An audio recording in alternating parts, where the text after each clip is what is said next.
Welcome to my lovely friends.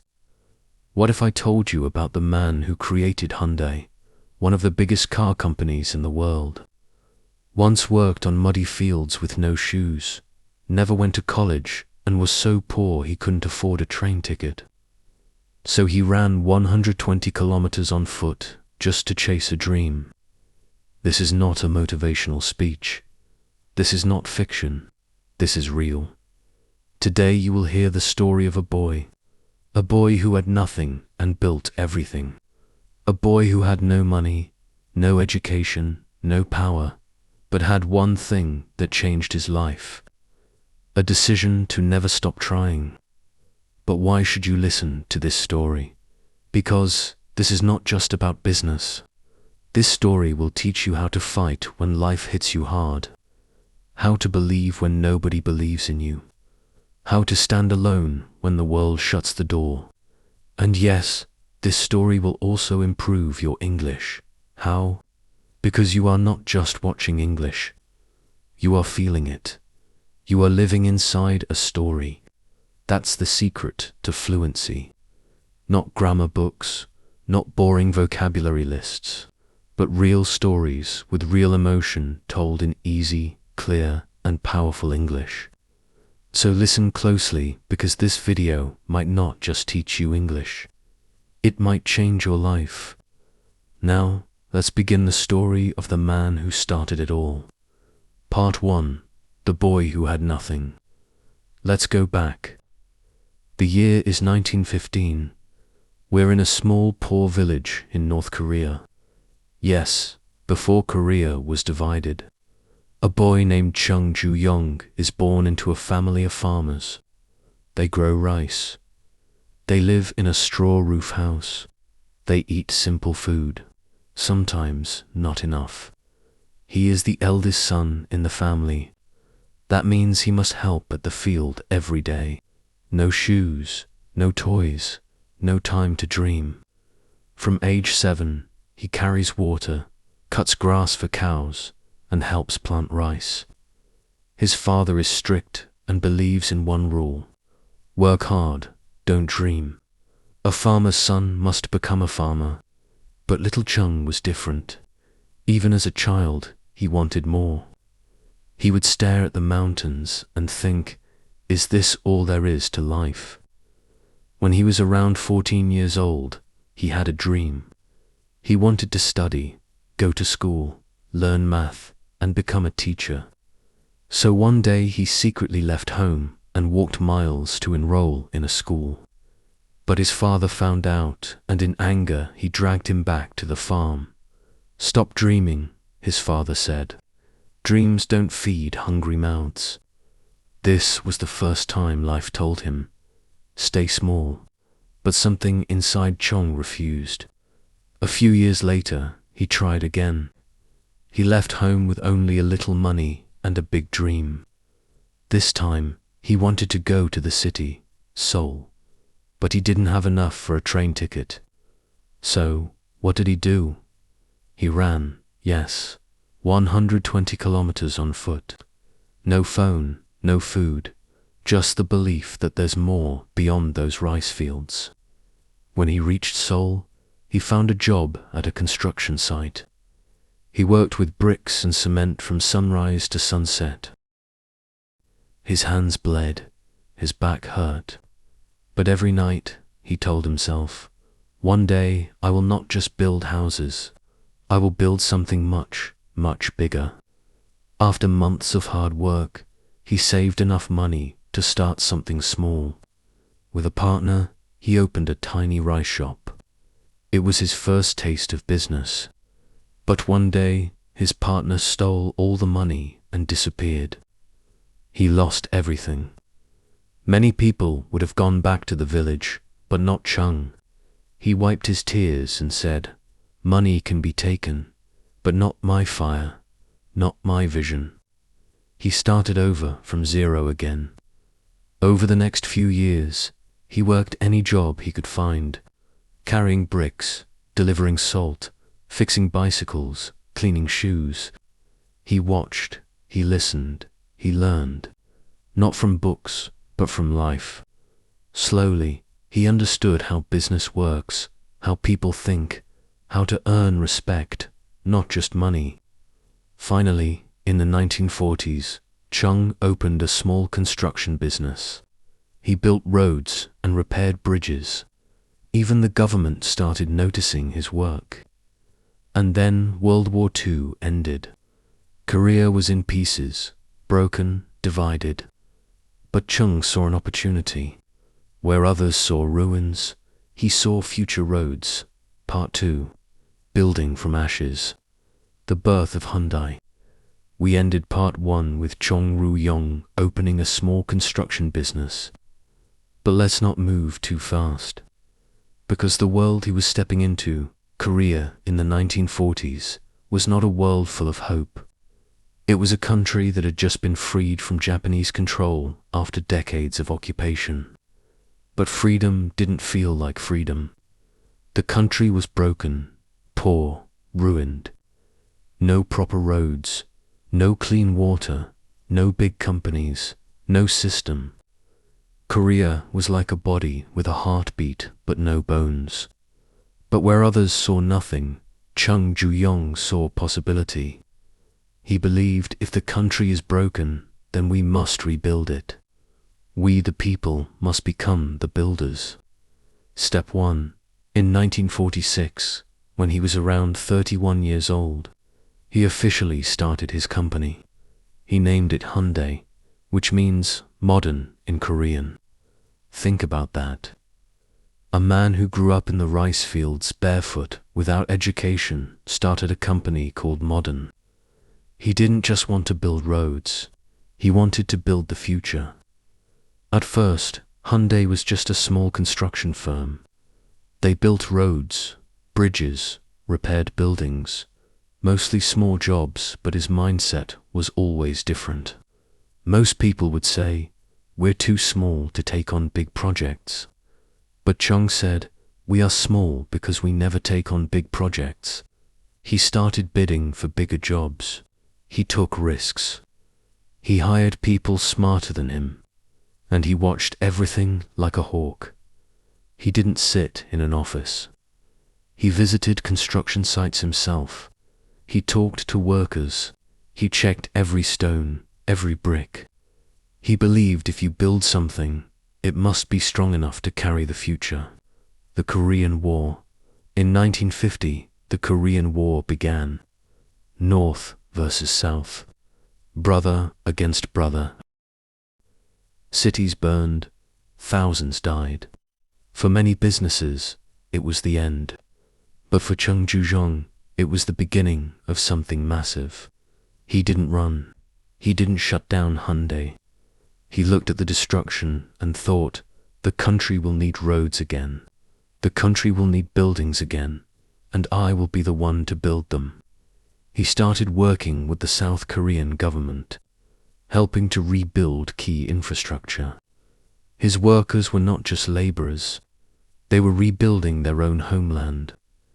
This made Hyundai stronger, not just as a company, but as a name. People began to trust the name Hyundai, because when everyone was afraid, Hyundai kept moving. One of the most famous and powerful moments in Jung's life came in the 1960s, when the South Korean government gave him a challenge. "We need a bridge built over the Han River. Can you do it?" Now, here's the truth. Hyundai had never built a bridge before. Other companies laughed. They said, "He doesn't even have an engineering degree. He's not a bridge builder. He's just a construction guy." But Chung said, "If we keep saying we can't, we'll never learn how to do it." So he took on the project. He gathered a team, hired engineers, studied every blueprint, visited bridges around the world, and then he started building. Every day he stood by the river, watching, planning, and correcting. And after only 4 months, the Han River Bridge was completed. The same people who laughed at him now stood in silence, because a rice farmer's son had just built one of Korea's most important bridges. This wasn't just a bridge. This was a symbol, a message to the world. South Korea is rising, and Hyundai is helping it rise. After the bridge, Hyundai's reputation exploded. The government began trusting him more. He was given highways to build dams, ports, shipyards. But Chung wasn't satisfied because deep down he still remembered being a poor boy with no shoes. He wanted more than just money. He wanted transformation. He said, "We cannot just copy the world. We must create." So he made a decision that shocked everyone. Hyundai will build ships. People laughed again. South Korea has no experience in shipbuilding. We don't even have the technology. But Chung smiled and said, "Then we'll learn, we'll start, we'll try." He met with British shipbuilders and convinced them to partner. He studied shipyards. He bought land in Ulan, South Korea, a fishing village, and said, "This place will become the heart of Korea's industrial future." People thought he was mad, but by 1974, Hyundai had launched its first major ship and became one of the top shipbuilders in the world. From mud to metal, from rice fields to global factories, Chung was not building just a company anymore. He was building a dream factory. By the end of the 1970s, Chung had built roads, bridges, buildings, ports, and ships. But there was still one thing missing. Cars. South Korea imported all its cars from Japan and the West. But Chung asked a dangerous question. Why can't Korea make its own car? No one had an answer, so he did it himself. And that's where the next part of this story begins. Part 3. The man who dared to build a car. Chung Ju-Yung, the boy who once walked 120 kilometers barefoot, had now built Korea's first highways, shipyards, and ports. He was admired, trusted, respected. But he still wasn't satisfied, because deep down he remembered something. He remembered how Korea used to import cars from Japan, America, and Europe, and how people believed that Koreans could never build a car, that making cars was only for rich countries with powerful machines and high technology. But Chung has always believed in something else. He believed in his people. He said, "We've built roads. Now we must build the wheels that will run on them." His team was shocked. Cars. We don't have the knowledge. We don't have engineers. We don't have the tools. But Chung simply replied, "Then we will learn. We will build the tools. We will train the engineers." That's what Hyundai means, modern. And this is the future. This was not a business decision. This was a national decision. He wanted to build a car for Korea, and that's where the story truly begins. In the early 1970s, Chung knew that building a car required something he didn't yet have experience. So what did he do? He flew to Britain. He met with George Turnbull, a top engineer who had worked at British Leyland, a respected British car manufacturer. Turnbull was surprised. Why would a Korean businessman with no car company want to hire him? But Chung didn't beg. He didn't flatter me. He simply showed his vision. He said, "I don't want to copy foreign cars. I want to build something new. I want your help." George Turnbull was impressed. He agreed, and he wasn't alone. Chung hired 5 top British car engineers, all experts in engines, transmissions, design, and safety. He brought them to Korea. These engineers arrived in a country that still had dirt roads in many places. They were surprised. They thought, "How will we build a car here?" But Chung gave them one thing that changed everything. Belief, he said. "You've built cars before, but now you are building history." They didn't have a fancy lab. They didn't have high-end machines. They didn't have luxury offices. What they had was one warehouse and a leader who refused to give up. It took years of work. The team faced hundreds of failures. Engines didn't fit. Parts broke during testing. The body design was too heavy. No company wanted to give them steel. But every time something failed, Chung didn't scream or walk away. He asked one question: what did we learn? He believed failure is not the opposite of success.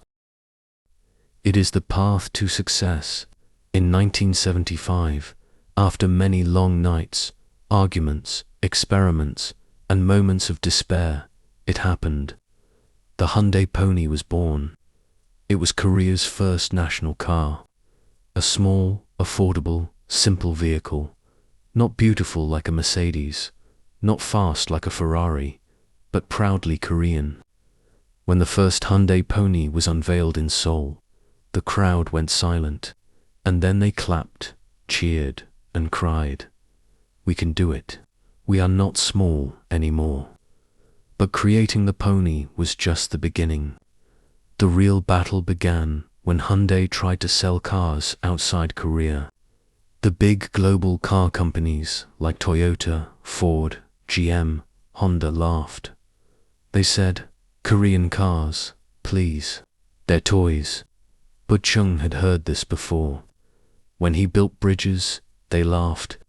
When he built ships, they laughed. Now he was building cars. And again they laughed. But he had a weapon they didn't expect. Courage, discipline, and endless improvement. He started small. First, Hyundai sold cars to countries like Ecuador, Egypt, and Chile. Then slowly he entered Canada, and in 1986 he made a bold move. Hyundai entered the US market. They introduced a model called the Hyundai ESL. It was not fancy, but it was affordable, fuel-efficient, and easy to drive. People in America were curious. And guess what? In the very first year, Hyundai sold over 168,000 cars in the US. That was a record. The same companies that laughed now began to worry. But success was not permanent. As Hyundai sold more cars, something started to go wrong. Many cars had problems with engines, air conditioning, and parts. Customers started complaining. American newspapers began calling Hyundai a low-quality brand. Sales dropped. Respect vanished. And once again, Chung Ju-Yung stood on the edge of disaster. His team panicked. They said, "Let's reduce production. Let's stop exporting." But Chung said no. He said, "If we are not willing to improve, we do not deserve success." So he made a huge decision. Hyundai would rebuild everything. New quality checks, better materials, stronger testing. He said, "Let's not compete on price. Let's compete on pride." And year after year, Hyundai improved. They didn't just make cars, they made better cars. By the late 1990s and early 2000s, Hyundai had transformed. The world slowly began to see Hyundai not as cheap, but as reliable, smart, and well-built. The same company that once couldn't build a single tire was now winning international car awards, Jaed Power Quality Awards, design awards, safety recognitions. In America, people began saying, Hyundai is not just a good car for the money, it's a good car, period. After the rise of Hyundai cars in the global market, something strange began to happen in South Korea. People no longer just saw Hyundai as a company. They saw it as hope. Because whenever the country faced a problem, Hyundai stepped in. Whenever something seemed too big, too impossible, too expensive, there was one man who always said, "We will do it." That man was Chung Ju-Yung. But this new phase of life was not about small ideas anymore. It was about rebuilding a country's future, one massive dream at a time. By the early 1990s, South Korea had transformed. It had moved from poverty to power, from survival to growth. And much of that growth had one thing in common: Hyundai's name on it. Let's look at just how deep Hyundai's influence has become. They were not just making cars anymore. They were building dams, nuclear power plants, oil refineries, high-speed trains, steel mills, industrial parks, container ships, global expressways, even South Korea's very first satellite launch site. And this wasn't by accident. This was Jung's mission. He believed if we only copy the world, we will always be second. But if we build the future ourselves, we can lead. And the Korean people began to believe too. You see, Hyundai was no longer just a brand. It had become a national symbol. Whenever Koreans bought a Hyundai car, they weren't just buying transportation. They were buying confidence. They were saying, "Look at us now. We build our own future." As Hyundai expanded, it became one of the largest employers in South Korea. By the mid-1990s, hundreds of thousands of workers across different industries, steel, construction, design, shipping, electronics, energy, were connected to Hyundai. Every job created by Hyundai supported entire families. Chung knew this. He knew the responsibility was bigger than business. He once said, "Every time we build a new factory, we are feeding thousands of homes." Business is not only about profit, it is about people. In remote towns where there were no jobs before, Hyundai opened plants. And when young students graduated with technical degrees, Hyundai gave them their first opportunity. This was more than success. This was an impact. You might think after decades of building everything, Chung would slow down, but no. Even in his 70s, he kept visiting work sites, wearing his signature grey suit and white safety helmet. He walked through hot steel factories, dusty ports, frozen shipyards, talking to workers, asking questions, making notes. He never acted like a king. He acted like a foreman, because deep inside he still saw himself as that barefoot boy who once cleaned bricks for a few coins. His hunger for growth never faded, and this hunger led to one of the boldest ideas of his life. In the late 1990s, when Chung was in his 80s, he shocked the world again. He announced that he would travel to North Korea. Remember, this was the same North Korea that had fought South Korea in the Korean War. The same country that was politically frozen, dangerous, closed. Most South Korean businessmen would never go there. But Chung Ju-Yung was not like most men. He believed we were one people. We speak the same language. We must rebuild peace. And so, in 1998, he crossed the border. Not with words, not with weapons, but with 500 cows.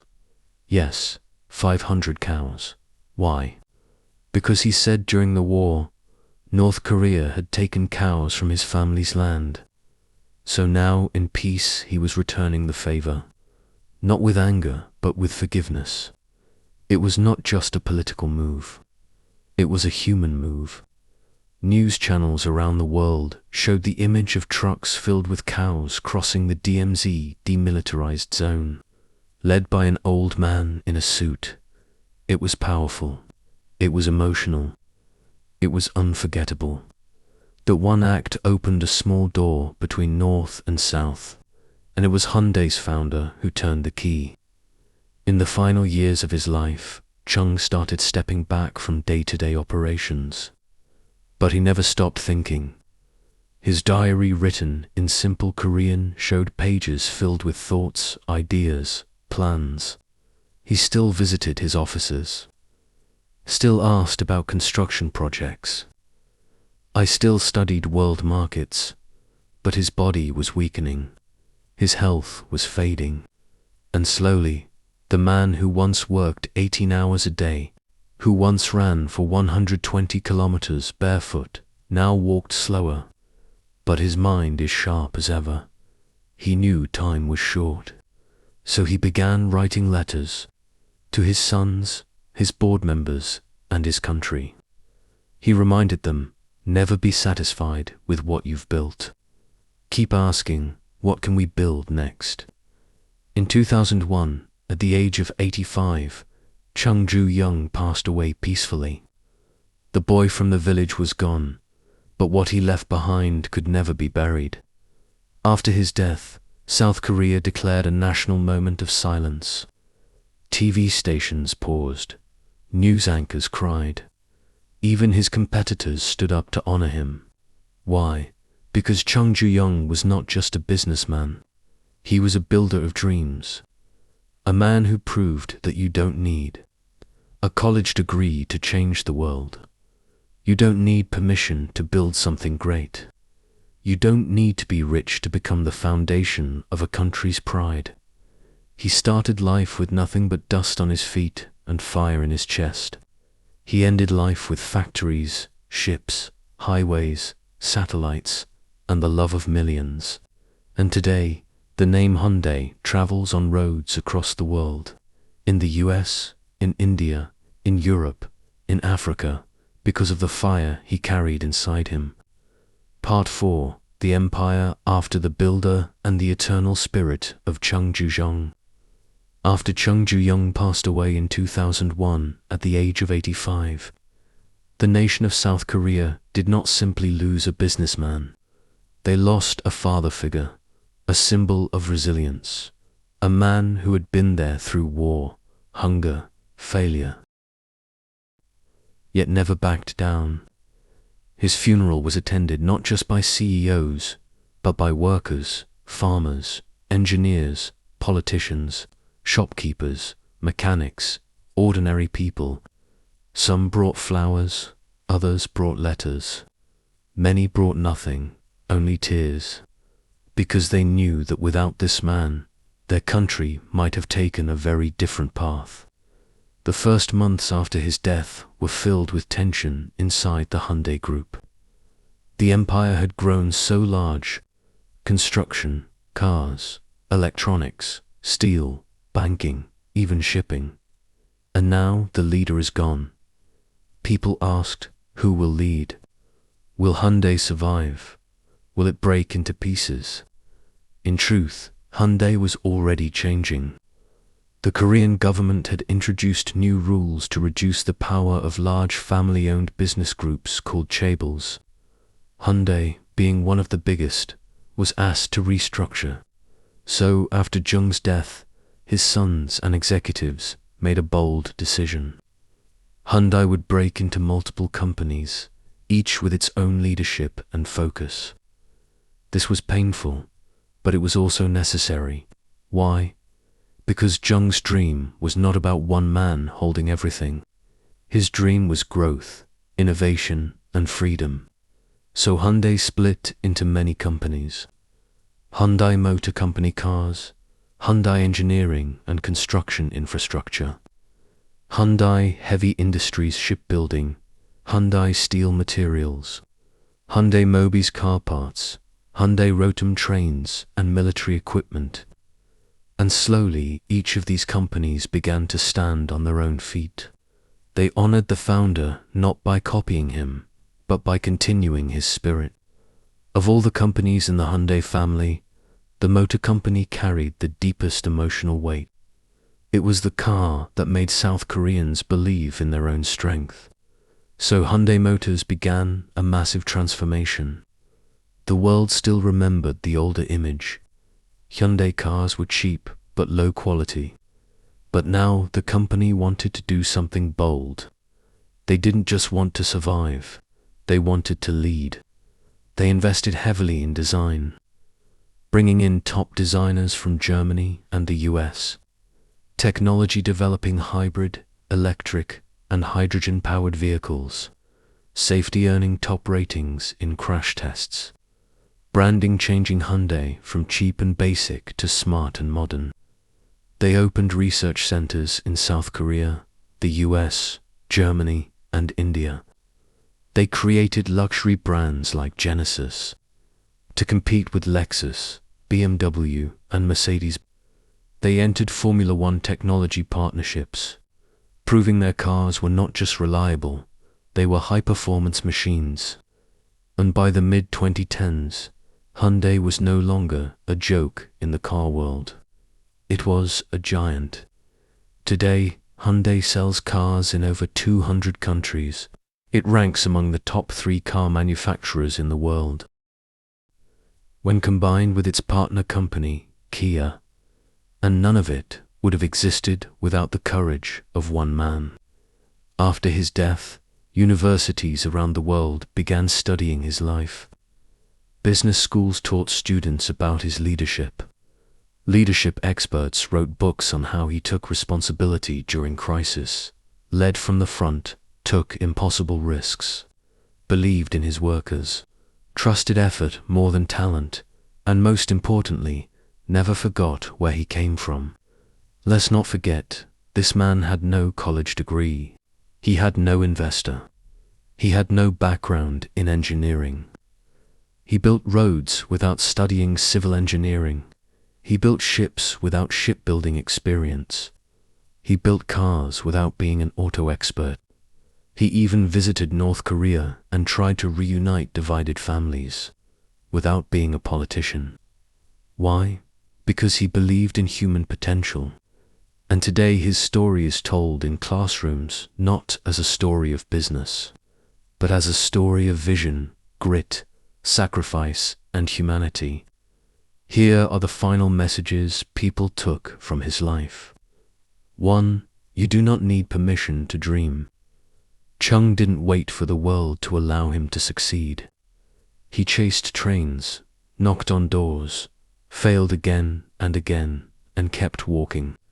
His life says, don't wait, begin. 2. Failures are not the end. They are training. He lost everything more than once, got betrayed, mocked, rejected, but every failure became a new tool.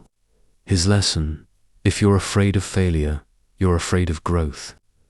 3. Help others rise as you rise. He didn't just make money. He created jobs, gave people a reason to stay in their hometowns, supported education, donated to schools, helped rebuild communities. His message: real success is not about how high you go. It's about how many people you lift with you. The most powerful tool is not money, it's character. When people trusted Chung, they didn't do it because he was rich. They did it because he was honest. He kept his promises. He paid his workers. He stood in front of his mistakes. Even when Hyundai failed in America, he didn't hide. He said, let us improve. Let us do better. And they did. Today, many people drive Hyundai cars without knowing the story. They press the accelerator, play music, and look out the window, unaware that this simple car is a symbol of one man's unstoppable will. But some of us remember. We remember a boy born in a poor village in North Korea who was told not to dream, who couldn't afford a train ticket, who ran barefoot across mountains chasing a future no one else could see. We remember how he failed, got back up, and failed again. How he built roads, ships, cars, and dreams. How he didn't just change a country. He changed what people believed was possible. So what is the real legacy of Chung Ju-Yung? It is not just Hyundai. It is not just factories or bridges or awards. His legacy is this truth. Even if you are born with nothing, if you keep moving, if you keep building, one day the world will drive on your roads, sail in your ships, and believe in your story. That is the story of the boy who created Hyundai. And it is a story that must never be forgotten.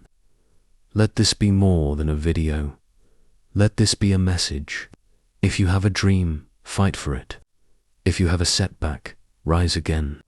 And if the world tells you you can't, remember this name, Chung Ju-Yung, and reply to the world with his famous words, "Have you tried?"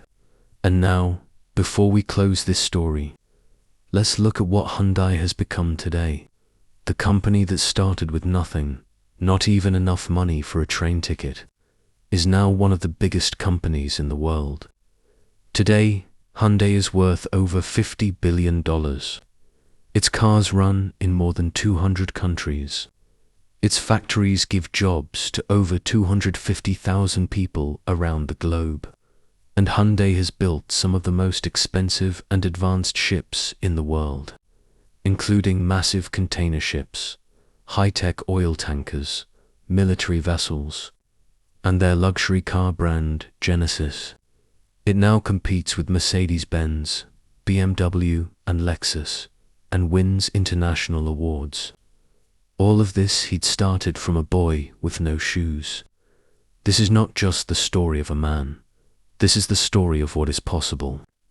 So if life is hard right now, if you feel poor, alone, or small, if people say you're not smart enough, not rich enough, not strong enough, then remember this story and remember this name, Chung Ju-Yung, because if he can do it, why not you? And if you want more stories like this, stories that inspire you, stories that teach you English, stories that make you believe in yourself again, then subscribe to our channel now. Because we don't just tell stories, we give you the courage to write your own.